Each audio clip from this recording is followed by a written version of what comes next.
our gross domestic product depends on consumer spending, right? If we don't spend money, because we don't have manufacturing, we used to be a manufacturing based blue collar, white collar economy.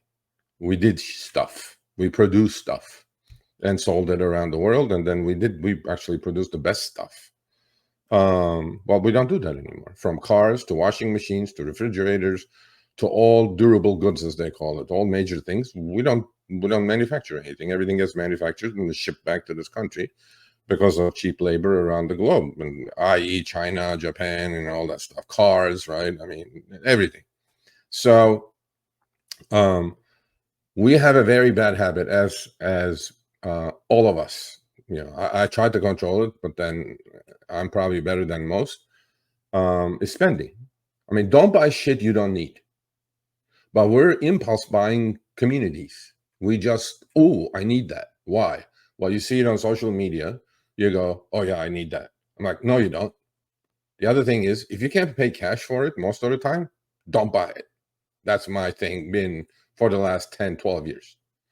But then if everybody was like me, the economy would collapse, right? Because people, what do? People get the plastic, charge it, I'll buy it, although I don't need it.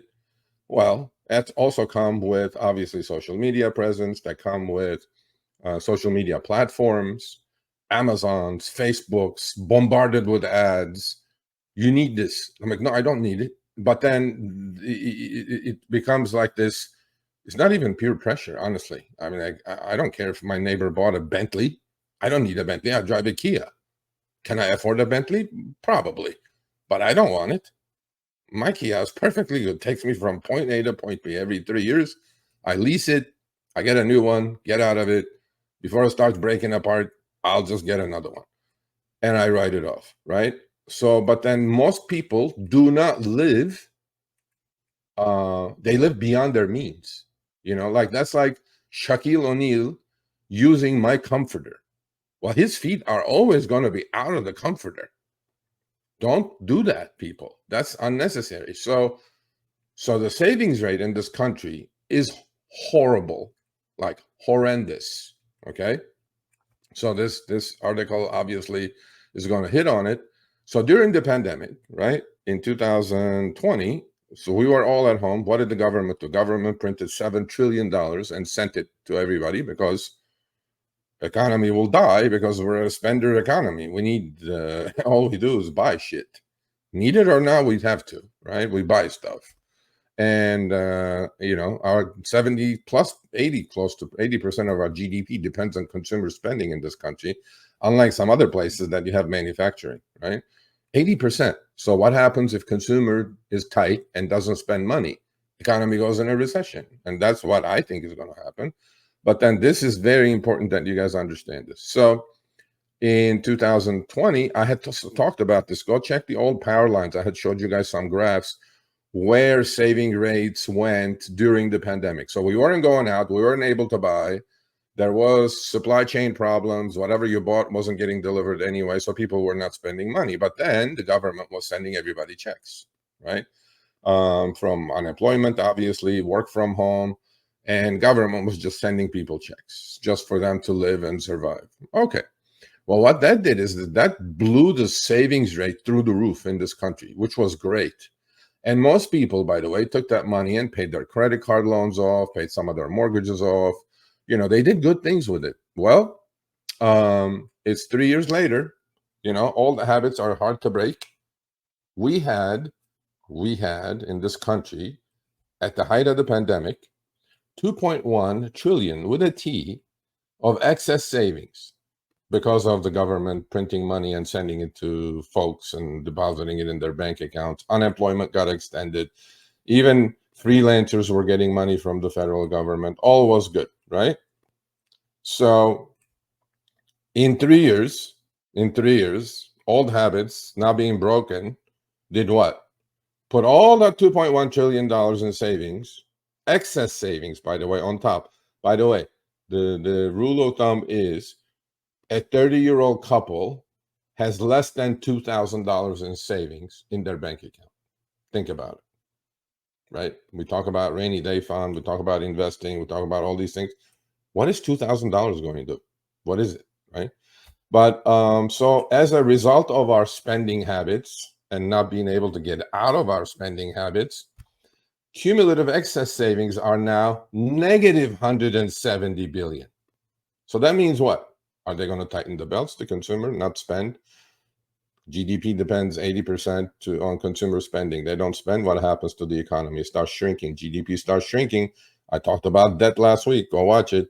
That's going this way. Every 100 days, it's going up 100. It's going up $1 trillion every 100 days. $1 trillion. That's going up this way. If consumer spending starts going this way, we're in deep shit. Watch out. So at the same time, serious delinquencies of 90 plus days for credit card debt spiked to 10.7, the highest in the last 12 years. So you guys can see the stress in the consumer, right? Because we didn't take that money and keep it, invest it, do other things with it. We just spent it. We bought TVs, we bought new iPhones, we bought all the stuff that they bombard us with, right? And some people did well. Some people, upgraded their homes. They added some value to it. I get that. But the spending is ridiculous in this country on shit that we don't need. So at the same time, serious delinquencies of 90 plus days for a credit card that spiked to 10.7, the highest in 12 years. I'm like, okay. So what is happening now? People are not able to service the debt that they collected. People didn't keep the 2.1 trillion excess savings in their bank accounts. I mean, look, right now it's 5% for a CD. Don't you think you wish you would have kept that 2.1 trillion, right? And get yourself 5%, make your money work for you, even if you're not going to invest. And we know what has happened since the pandemic to the stock market, up like 60%, 70%. So here are the charts, right? Americans saved and spent their pandemic windfalls. I just talked about it. There's the chart up top with the blue line. You guys see right at 2021, first of all, the savings rate, the line is zero, right? It starts at zero. Because of the government sending us money, the zero is the median, and then excess or below excess, right? That's the excess line. So cumulative excess savings are in blue, okay? And look what happened in 2021. It was up to $2.1 trillion. Preferably in an economy or in a population, we want that blue line to be above the zero line as much as we can, right? Well, what do we do with that money? We spent it. It only took us like 2 years, 2.5, 3 years. And now we're going negative. Do you guys see that? Minus $169 billion. Yeah. And on the second chart on the bottom, the black line is auto loans, right? And these charts go back to the one on the bottom goes back to 2003, right? And look what happened in 2008, right before the great financial crisis, right? What happened? That black line was going up already, okay? So that's the defaults on auto loans, subprime and any kind of auto loans. And the blue line, the light blue line again, is credit card debt. Share of balances that are 90 plus days delinquent. Look what's happening. Do you guys see what's happening? Savings are going this way, which it shouldn't. And defaults are going this way. Is that a good picture? No. Why can't people run a simple household freaking budget? I don't know. And I don't run my household budget this way. I mean, I like buying things, don't get me wrong. But then I've made up my mind 12 years ago, okay? And that was like right after 2 years after maybe 3 years after the great financial crisis. I go, I'm not going to buy stuff I don't need. And look what's happening. The numbers, the graphs are moving up towards the 2008 great financial area. I mean, auto loans, delinquencies, subprime is actually worse than this chart. This is all auto loans. They're almost back where they were in 2008. The credit card delinquencies are about 10%-ish, 10.7%. During the great financial crisis, it peaked at 13% because unemployment went through the roof, right?